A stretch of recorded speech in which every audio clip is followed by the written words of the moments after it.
What is it that really makes a strong leadership culture in the business space? Consistent, visible leadership. It's about having a genuine curiosity and engagement with staff, and it's about people in the governance suite or the C-suite actually having the willingness to upskill where there may be a bit of a capability gap, so that they can exercise good governance or good executive.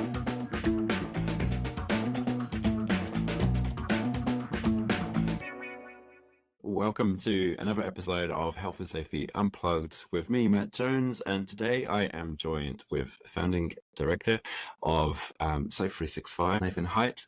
Nathan, welcome to the show. Thanks, Matt. So it's good to join you and great to catch up. Yeah, likewise. Yeah, it's been a while, and you've been a busy man, traveling the world, and currently based in the UK. Is that right? Well, my wife and children believe I'm still based in New Zealand, but these days I spend around about half my time up in the UK, half my time back home in Whangamata in New Zealand with the family. So pretty busy schedule. Yes, yeah, and causing waves across the shores as well. It definitely resonates in terms of the family thinking that you're still in New Zealand. But with the traveling I do, more often than not, I get a phone call from one of my kids or a text from my wife wondering where I'm at, and I'm like, I'm in Auckland today. So yes, yeah, I definitely appreciate that. So Nathan, for those few out there that may not necessarily know who you are or who Safe365 is, could I perhaps ask you to introduce yourself and to let us know a little bit about the Safe365 platform? Yeah, sure. So I'm Nathan. I'm one of the co-founders, along with Mark Kidd. We started Safe365 in 2016 in New Zealand, with a view that businesses could and should have the pathway to be able to move towards being proactive in how they think about risk. And at that time, there was a lot of changes. We had a whole new health and safety sort of regulatory regime in New Zealand.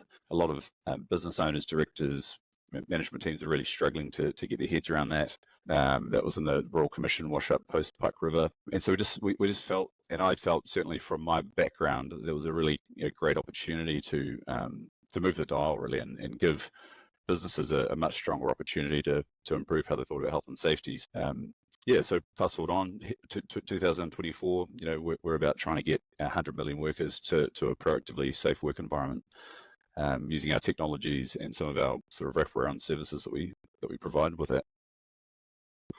Cool. Yeah, and I became aware of Safe365. I think it was like literally a few months after you'd really hit the market. I remember an unexpected call from Mark Kidd, who had been keeping an eye on what I'd been up to on social, and reached out and said, "Hey, look, I think our paths may be aligned here." And I mean, I recall those days where, like you say, the wash up from the Pike River Royal Commission and the findings reports, which then subsequently led to the very rapid end of the ACC WSMP scheme. And it left a lot of consultancies scratching their heads in terms of what good looked like. And I know a lot of business owners were in the same boat, right? For me, when I think of Safe365, and I'm sure it's the same for many, saw the Starburst report, all those critical elements of what makes a good health and safety management system, engagement culture. It was a no-brainer. And it's been a real pleasure watching your journey since, from smashing it here in New Zealand to overseas. So in terms of, I mean, really it boils down to innovation, right? So in terms of those innovations, in terms of how the dashboard came about, in terms of those critical elements and the types of impact that you've seen that's had on business, how did that all come about? Like, what was the magic formula? Yeah, as I said, I guess our ultimate vision and purpose is to support clients to move towards that sort of proactive safety culture. And what we do know is that the sort of traditional model that most Western democracy countries run of regulated sections, businesses aligned to those, and tech companies build products to support that model, and the health and safety profession develops with the workforce to support that model, that's fundamentally not working. Harm is not reducing at the moment globally and indeed in New Zealand. And so that's not to dispel any of the great work people have done in that system, but it's actually the system by design is constrained. And so we thought, there must be a better way to think about things. And through my own sort of personal background, going back to as a 14-year-old volunteer, surf lifeguard, surf lifesavers have got this magnificent risk management approach where they look after people that go to the beach. There's no regulations for how they do that. They put their red and yellow flags out that people will be familiar with. They've done that for over 100 years. And people, it's such an effective way of keeping people safe. And lifeguards are constantly thinking about, who's coming to the beach, what does their accent sound like? Are they carrying their equipment the way that someone that's got competence would be carrying their equipment? What are the conditions doing it? How are they changing? And they're collaborating with each other to take decisions to protect people before a risk deteriorates into an incident. It's inherently proactive in how they do that. So I just grew up with it. It was just my DNA. It was my default mode. And having had a career that took me into the professional side of surf lifesaving in New Zealand and Australia and globally, that's how I thought people would think about risk. How wrong was I? And so when I started to move out of that into more of a commercial kind of pathway, and I started to talk to directors and business owners and management teams about health and safety, what struck me is that businesses have this inherently reactive approach because of the design of how that's set up. Mm-hmm. Almost like someone's thought that the way that the regulations are written for legal compliance is sort of the end game.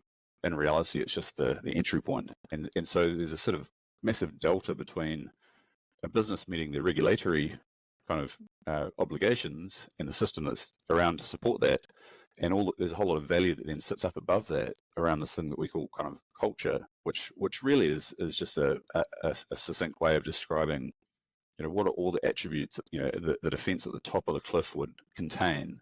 That if we had capability, balanced capability across all those attributes, then we can systemically or proactively manage risk down in terms of what goes over the side.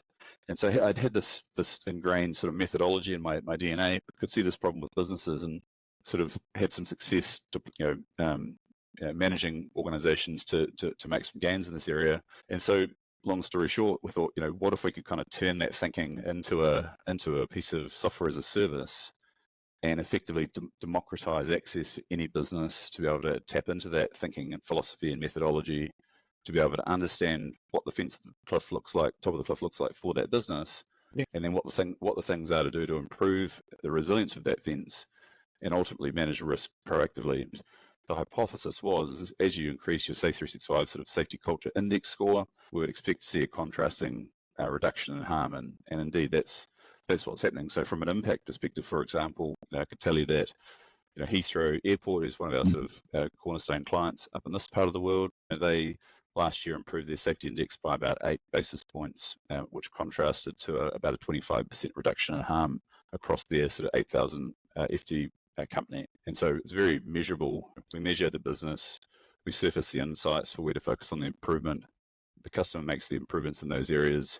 We track the lag data on the way through, and we can kind of measure the impact. So that's pretty much kind of where it came from, the philosophies behind it, and then I guess ultimately the impact that it makes. Yeah, that's amazing, and amazing stats, which I'm really keen to unpack a little bit more because that's, in my mind, is an absolute slam dunk. So you mentioned the transition from your experience on the beaches and that dynamic risk management space where variables are changing by the minute and you're having to think on your feet, and then moving into that executive business environment, and you're surprised at finding that it's not quite the same in that space. In terms of fostering that culture of good risk management practice at in that leadership space, from your experience, if you could distill it down to 2 or 3 things, what is it that really makes a strong leadership culture in the business space? Yeah, good question, and I get asked that. Yes, I get asked that a lot, and I talk to a lot of those folks about it as well. But if I sort of boiled it down, it's kind of like consistent, visible leadership. It's about having a genuine curiosity and engagement with staff, and it's about people in the governance suite or the C-suite having the willingness to upskill where there may be a bit of a capability gap, so that they can exercise good governance or good executive management. And when I sort of delve into that a little bit deeper, like at the moment we're working on a pretty detailed kind of market insights report where we've kind of pulled all of our data together there's about 10,000 organizations worth of data across lots of industries and geographies. In fact, that's coming out in June. If you want to follow us on LinkedIn, keep an eye out for that. But what that analysis will show is that director knowledge and management knowledge are two of the lowest maturity areas across thousands of businesses in that sample. But what's interesting is when you then delve into that, we can see that there's actually intent there. So it's on the board agenda, it's part of the company values. But where we're seeing things fall away is when it comes to like board and management within the business. Where it's falling away is actually the upskilling around risk management, or really understanding those due diligence requirements and exercising them on an ongoing basis. And that really becomes the real crunch to those functions in an organization performing to a high level. Mm-hmm. I think the organization's getting like good results. When I speak to the CEO, the chairman, some of the executive team, they've really got their finger on the pulse. They can articulate like the critical risks and what's been done to mitigate those risks. They can describe the health and safety strategy, and they can demonstrate a real openness to engaging with people in the business to make sure they understand, so that they can make decisions or exercise good governance. I think it's that boiling it down. It's having that finger on the pulse and taking whatever action or responsibility they need to make sure that they do have that finger on the pulse. And I imagine it's safe to assume that those that do have the finger on the pulse, in terms of the metrics and score ratings on the Safe365 platform, those organizations are likely or more likely to have the higher ratings among their peers. And definitely. Yeah, and I can go into Heathrow Airport, and I can see Emma, the chief operating officer, and I can have a conversation around safety and ask questions, and she will very confidently articulate, this is what we're doing, these are the current priorities, this is what I'm concerned about, but this is what we're doing in response to those. So taking real ownership for it. So I think that's an important part. Yeah. No, it's amazing. It's amazing, and it's it once again, we'll definitely be delving into the data side of things shortly, because for me, I find it mind-blowing here in New Zealand, where statistics have remained the same in terms of workplace injury fatality, despite the change in legislation, change in regulator, change in focus for Health and Safety Inc. in New Zealand. Nothing's changed. And we see reports where ACC and the regulator and the government have bugger all statistics or information available to them to actually make any strategic decisions. Yet in the private sector, and I firmly think of Safe365 when I say this, organizations and companies like yours are sitting on a raft of information, which would be invaluable to help steer some of these conversations at the highest level. Yet, from my perspective, it seems like those conversations have either only just really begun now, or have just been stifled for whatever reason, right? Is that a fair assumption? Because that's certainly what I sense.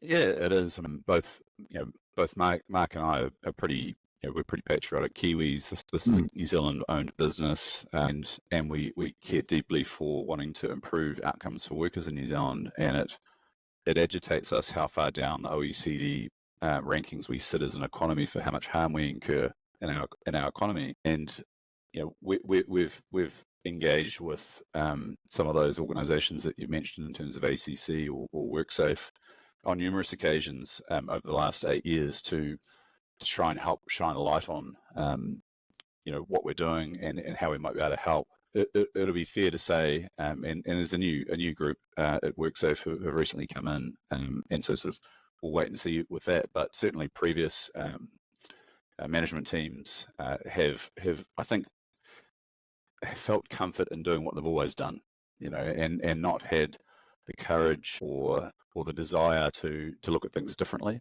You mentioned the data. WorkSafe and ACC essentially have a bucket load of lag data of basically what goes wrong. We're sitting with probably the most sophisticated data set held anywhere on the planet for lead indicators of what are the things at the top of the cliff that can reduce the chance or reduce the risk of harm being incurred. And we can see where the vulnerabilities are systemically at a whole of economy level, with more than enough samples from a statistical significance kind of perspective. But despite that, there's still a real lack of willingness. It's been really interesting in the insurance space in particular, just over the last 12 months, for example, where having these conversations, say outside New Zealand in a place like the UK, is for me anyway. It's really shone a light on the New Zealand sort of workers' compensation sort of insurance settings, if you like, versus kind of other parts of the world. On one hand, we've got this magnificent setup with ACC where everyone's got cover. That's great. Long may that remain. But it is a monopolized environment, and it doesn't because of that, it doesn't really calibrate to recognize or reward or motivate proactive risk management. Whereas in, say, the UK, you've got two insurers that are competing for that company's business, and once they win that bit, so they've got to offer an attractive proposition to actually attract that customer. And once they've got that customer, it's in the insurer's best interest to try and make sure that that business manages that risk proactively, so that the cost of that policy is reduced, in terms of the claims profile that sits against the premium, the loss ratio. So the insurer and the client invest in and work on trying to manage risk proactively. And so hence we're having some really, really rich and valuable conversations with pretty much every insurance company in the UK. Yet in New Zealand, it's sort of always a bit too hard and a bit too out there for people. That's sort of stuff that really frustrates us, because we can actually see opportunity there to make quite a material difference. And we just can see in the stats that all the stuff that's been happening for the last decade or so hasn't actually made any difference. Yeah. Yep. And I think many of us are feeling a similar frustration, right? So you've basically got a fairly unique oversight of the state of play, I feel, on a global level. So in terms of that, could you unpack some of the reasons in which Safe365 decided to go overseas and to explore other markets? Yeah, I mean, obviously we're a SaaS product, and any business can see us online and or search for us and find us digitally and have a look at our shop front from a website perspective. I remember about the fourth or fifth week after we launched the product in 2016, we had an expat Kiwi who was running safety in a coal mine in Mongolia, for example, and they reached out and said, "Oh, we've just found your product. That's really cool. Can we use that?" And we're like, "Yeah, sure, go for it."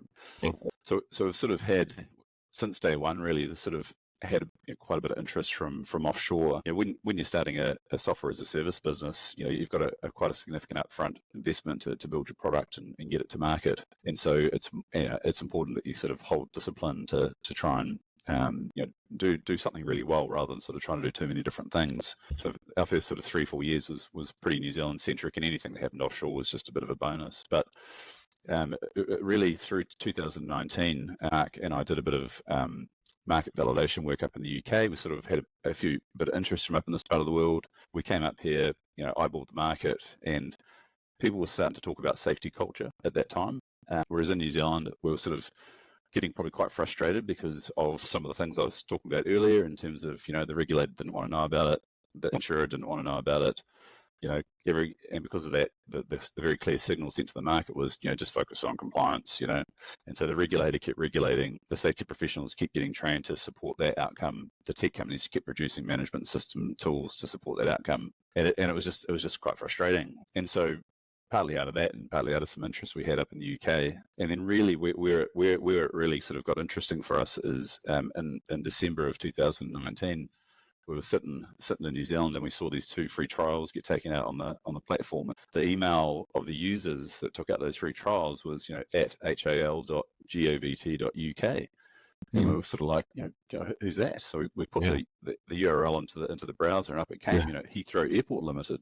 Yeah. And sort of like, oh my lord, like, it's incredible. Like, how could they possibly want our little Kiwi, piece of kit? And so the next night we had a call with Amanda Owen, who's the director of safety for Heathrow Airport, and one of her team, and it was just a really nice fit. The call, the tone, the philosophies, and Amanda was trying to take a culture-based approach to health and safety at Heathrow, and was looking for some sort of measurement instrument to be able to track that. It had looked everywhere, was frustrated that there was nothing out there globally at the time, and then found us. And so we just had this really, really awesome conversation with Amanda, and then we sort of said, well, should we do a proof of concept and then do some work with the team and see how that goes? And being Kiwis, this is on a Thursday night, and it was a case of saying, well, when should we start? And I sort of piped up and said, well, how about Monday? So sure enough, Monday morning I walked into Heathrow Airport and we started a week-long proof of concept with the team, which went really well. Yeah. And so that really, and I think that really sent a very clear signal about our willingness to get stuck in and have a crack, and that's a really valued relationship we still have to this day. 4 or 5 years later, COVID sort of put a bit of an icer on that for a couple of years.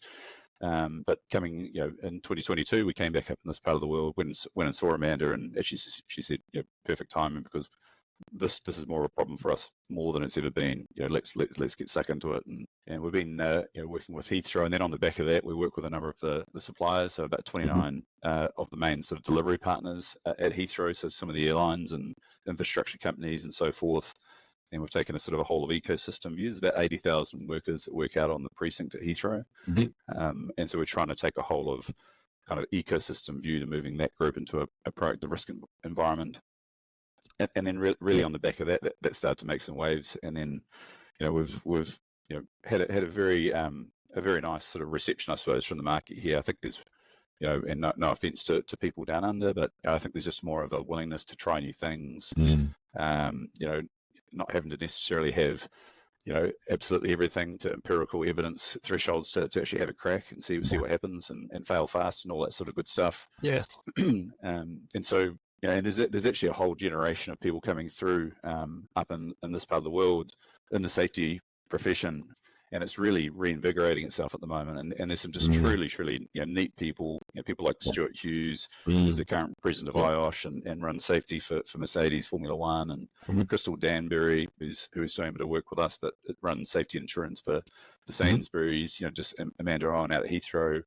Ollie St Andres, who was in New Zealand at Auckland Council, and now at City of London. Just really awesome people who are wanting to move the dial and have the willingness to partner with companies like ours to have a crack and see what happens. And as a result, we're unearthing some really cool gains. And so it just feels like a great part of the world for us to trade what we're trying to do. Safety culture is accepted here as a really important part of the overall kind of safety mix. The insurers are really bought into that as well now. And away it goes. So that's kind of how it came to be, is a bit of a pathway. And it's allowing us to accelerate towards our vision. We've got that sort of 100 million worker vision around. If we could get that body of people into a proactively safe work environment, we feel that'd make a pretty significant impact, and really start to make a whole of economy level impact on health and safety in those countries that we're active in. So good. It's amazing. And it's, I guess, lots to unpack there, but some of the key things that I picked up, I mean, it kind of does take a bit of a tribe to make a serious impact, right? So it's having the misfits, having those that are prepared to try and to make errors and to redirect and move fast. It feels really refreshing. It's something I feel I often find myself banging my head against the brick wall sometimes, because it just feels like we're on rinse and repeat here in New Zealand. And I was going to say, we've got some wonderfully gifted and motivated, energized people in New Zealand who are wanting to move the dial, but it does unfortunately feel like there's a group of people who have been in the industry a very long time, and they're very tightly guarding that nest. And one would like to think it's not through a fear that the next generation might actually make a material difference. I'd like to think that they actually want to see a better outcome for New Zealand, but sometimes that's probably not reflected in some of the behaviours. So it feels like it's a bit stale, and it feels like there needs to be a bit of a shift in thinking, a bit of courage, and possibly for some of those people, having enough self-awareness and courage to actually step aside and let some of that younger talent come through and show what it can do. Yeah, thanks for saying that. At the end of the day, as time goes on, people are still being hurt, people are still being killed, businesses are still being, I think, misdirected in terms of what good safety looks like, where it's still very much systems paper-based, and we're forgetting about the whole engagement culture piece, right? And it's also, I mean, the stats that you guys are sitting on, and I know, talking with Amanda here in New Zealand. You guys have got a ton of amazing case studies that are going to start to be released, and we're going to start to really get to grips with what, waves of change you guys have helped to achieve. But I can't help but keep coming back to the fact that your work at Heathrow with 80,000 workers, and you can demonstrably evidence a 25% reduction in workplace harm and injury. It's just, to me, that's mind-blowing, particularly on a Kiwi scale, right? We mentioned this just before we went online. It's the fact that when you think about that, that's an entire city here in New Zealand. That's massive. And it's that stuff that, why are we not stopping and pausing and going, okay, we need some of that. What's that? Yep. Yeah, 100%. I mean, we're doing very large scale change and having a material impact on harm reduction. And it's it's actually a relatively simple sort of thesis. You take a baseline measurement of how a company's performing, and how many people they're hurting, how many insurance claims they're making, those sorts of things. You then baseline measure their safety culture, their safety maturity, and you surface the insights within that identify the things that they need to do to improve. They then go in and focus on those things and make those improvements, and then you track the lag data on the way through to see what impact that has. And as I said earlier, you can see very clearly this relationship between increasing the health and safety, or the Safe365 safety index score, and contrastingly reducing that harm score, which it may be an LTIFR measure, it may be a number of insurance claims, or the cost of those claims. I mean, number of harm incidents, or whatever it may be. Companies will measure those sorts of things differently, irrespective of what it is. However, they're measuring the lag side of it. It's consistent in terms of that harm reduction. So I agree. It's just getting a bit of courage. And I think in the New Zealand context, WorkSafe have got a real role to play there. ACC, I think, could play a much greater role. And in terms of not throwing the baby out with the bathwater, but there's some settings within the ACC system which could make a really significant impact in promoting a proactive risk culture for businesses. Every single business in the country is a client of ACCs. So they've got this magnificent lever called a premium. And and that could be being used far more in a far more sensitive manner, using technology to motivate businesses to be more proactive with how they think about health and safety and well-being. And then for those that actually demonstrate that, actually reward them for that. Absolutely. It's you're providing that healthy mix of the lead and lag indicator, right? Whereas often, particularly in the ACC space, they're just dealing with the lag. And I think there's a misconception in the public space that the lag information that ACC gathers is being systematically digested and placed into really smart databases so that we can learn from that. But actually, the reality is the data is just dumped into a big pot by all accounts, and it's not being filtered or used in any useful manner at all. Sorry, you're picking at some of my kind of pain points too, because I get really frustrated by this. Like, it's a service that we're all paying for through premiums and through our taxes. And it's just been totally underused and utilized. And also, I'm just thinking about the data that you guys are sitting on. So with the client base that you have, and the multitude of industries and business types, from the SMEs and the MEs all the way through to enterprise on a global, national level, the data there would just be incredibly useful. Talking to industry leaders, they often put their hands up and say, how do we compare? How do we know that we are even tracking in the right direction in comparison to our peers? And at the moment, we don't have that information. Whereas I know with you guys, you produce those monthly dashboard reports that give us a really good flavor as to where we're at. And I think we've started a lot. We didn't start Safe365 as an insurtech product. We started it as a safety product on its own 2 feet, and that's still what it is. But we're now in a world, in say the UK market and some parts of the Australian market, where the insurers, the Safe365 safety index has a degree of currency to it, and it's part of the commercial conversation now in terms of client and insurer talking about premium and benefits and things like that. And it's engaging both parties a lot more in a richer way to really lean in to make a difference. And so you get these scenarios where an insurer might release like a risk management bursary to support a business to actually start to go on this proactive journey. And then so the business says, yep, we're keen to do that. And as that business makes improvements, and then they can see the efficacy or the harm come down as a result, and that then throughputs into the actual renewal terms. Okay. And they get, and in a world like from a macro insurance perspective, there's real pressure on the capacity in the global insurance system. And that's forcing insurers to think a lot more about assurance as compared to insurance. Yeah. And so how do you use the insurance levers to move safety not only just into a social and regulatory conversation, but actually into a commercial conversation as well? Because we all know that once it's in a commercial conversation, then we've got engagement from everyone in the business. The CFO wants to know about it, the CEO wants to know about it, the chairman wants to know about it.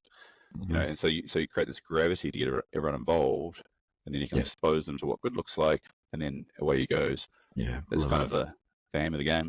It's addressing the classic kind of discourse that many health and safety practitioners have with business leaders, right? Is what is the ROI of safety? And at the moment, it's kind of like, it's really hard to tell you that. Like, we haven't killed anyone this week. That's a win. Whereas you're providing that proactive data and being able to have those engaging conversations. You've kind of touched on it in terms of the emerging trends that you're seeing in your space within the Safe365 wheelhouse, but also you're engaging with some really great minds in the UK. I saw a post on LinkedIn where you're at the Birmingham National Health and Safety Conference. From your perspective, from what you're seeing, are there any additional emerging health and safety trends that are floating your boat at the moment?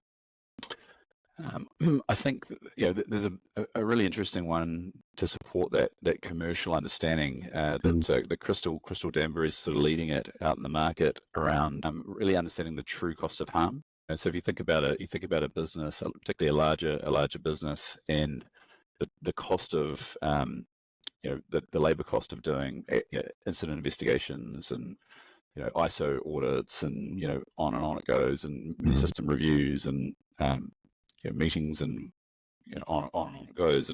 Most businesses only really look at the superficial costs. They don't really get the full picture of the costs. So she's doing some really good work at the moment, and she's giving a really interesting talk at there's a big Work Health and Safety Congress in Berlin in 2 or 3 weeks, and she's presenting that at that event, which will be really interesting. And that's a sort of a lever to try and broker conversations between the health and safety kind of part of businesses and actually the commercial side to get that understanding and buy-in.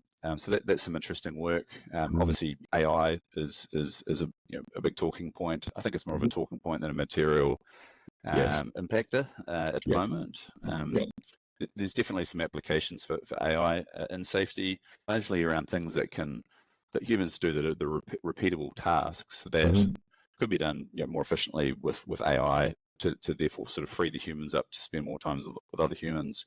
I think the best type of health and safety is when it's a contact sport and it's actually about the people and the engagement. And I think the more the technology enables the richness of that to flow, the better that technology is. And so I think that's where the AI piece kind of sits at the moment. I think there's interesting stuff around using a camera, like camera technologies, and observe behaviors and sort of analysis from that footage to really give you essentially it's like a third party audit in effect. We've got an independent camera that doesn't think or has no subconscious biases. It's seeing what it's seeing, and it can start to look at where people are looking and some of their body language and a whole bunch of things, and then analyze it to start to give a feedback loop to its organization around safety as imagined versus safety as done in a very objective way. So there's some cool stuff there. So and I think the fourth piece, which I think is emerging very rapidly, the whole well-being kind of space, and a growing recognition that there's been a number of reports come out just recently around the secondary kind of interventions that have been around.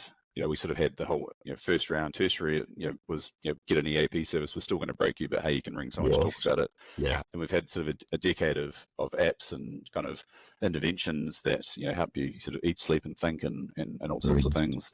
The fruit bowls, the yoga, all the rest of it. And there's a sort of the next sort of frontier for that's really moving back, really close into that primary level around the source of that ill health or poor mental well-being, and starting to get sort of a bit more penetration of like the principles around ISO 45003, for example, to really think about psychosocial risks at source. How do we design work? How do things flow Mm-hmm. so that we can kind of address that rather than needing the secondary or tertiary control? So Yes.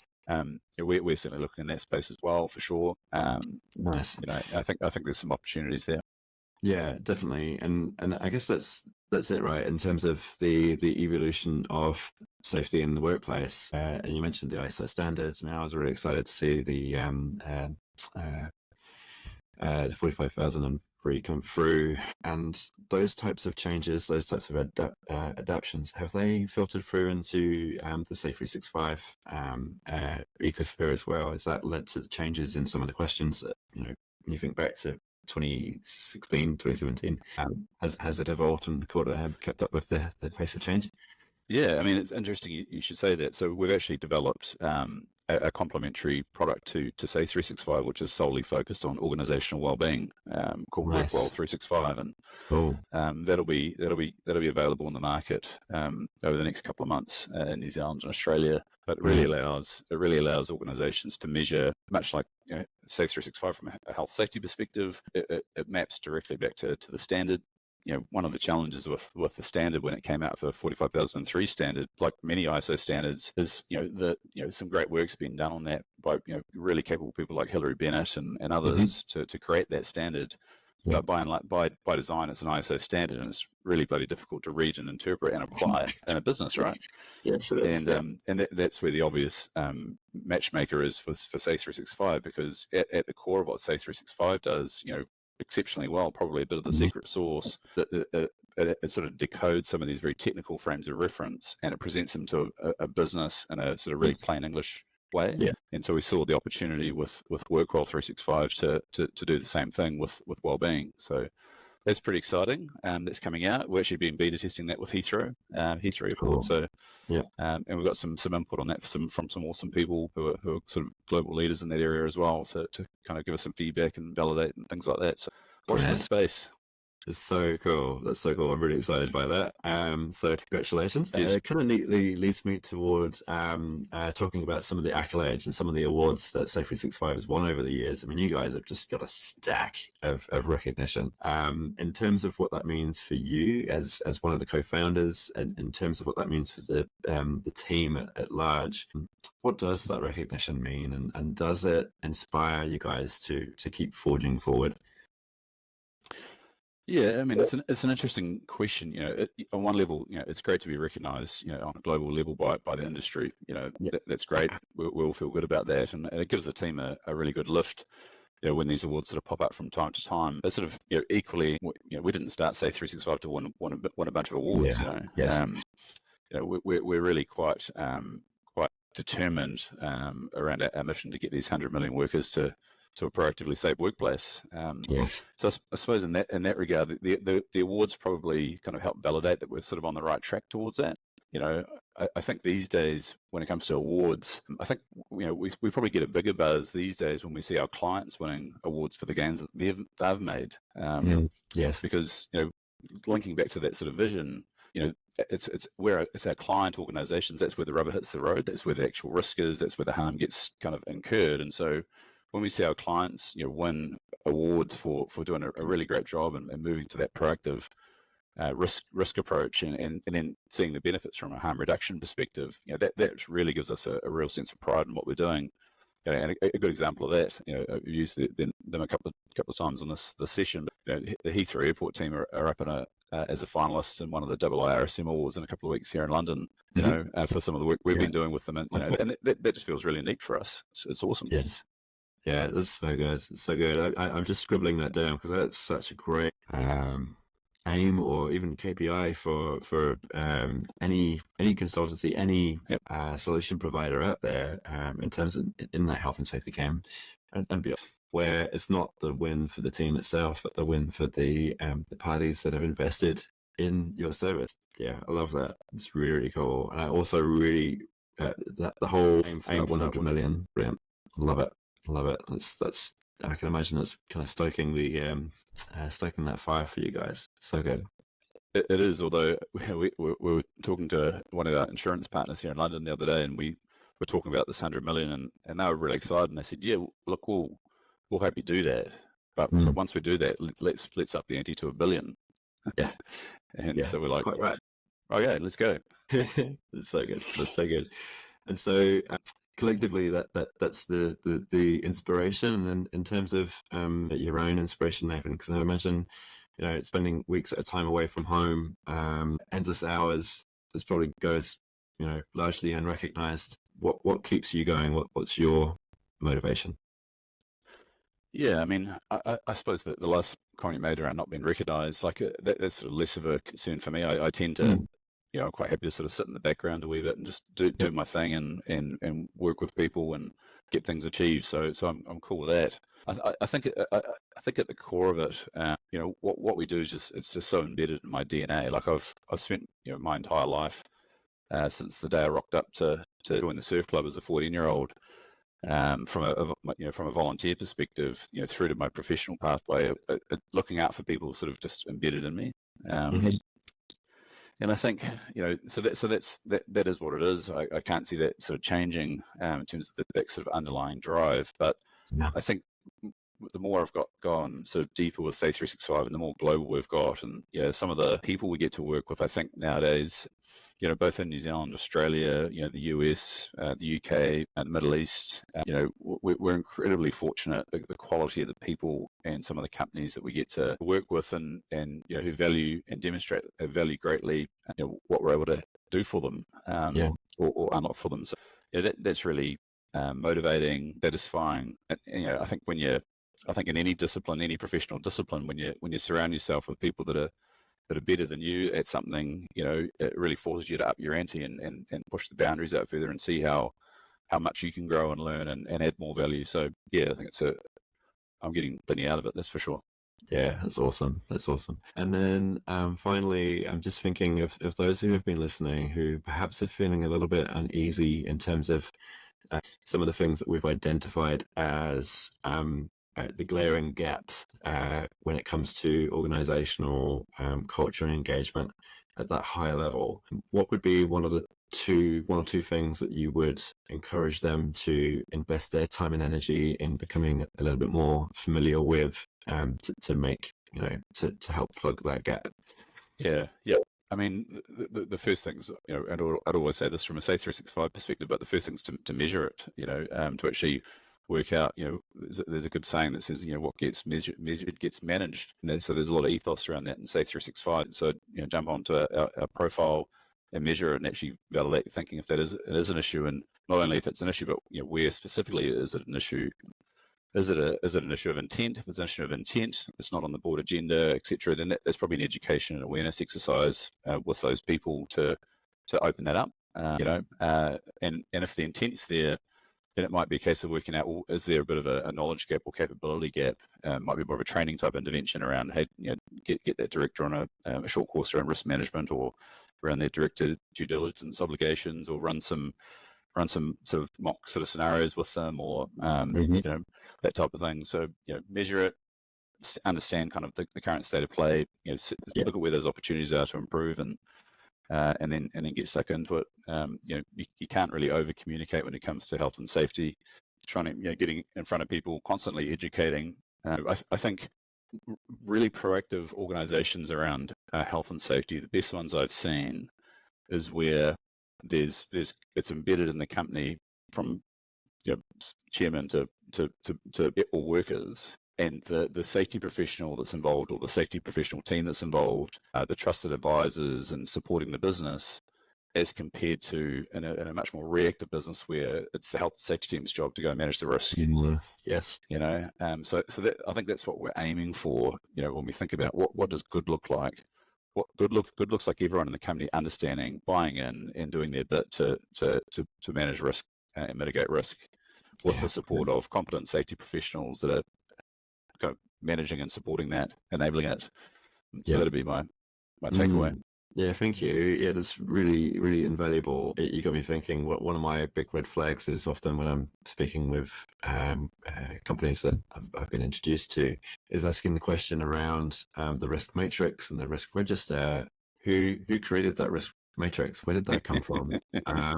Did was there a cross section of the company engaged to have a conversation around what high risk actually means, or Yep. was this just a copy and paste from the WorkSafe website or from Yep. one of the industry websites? And more often than not, it's just a carbon copy from wherever the health and safety management team or manager is found it from.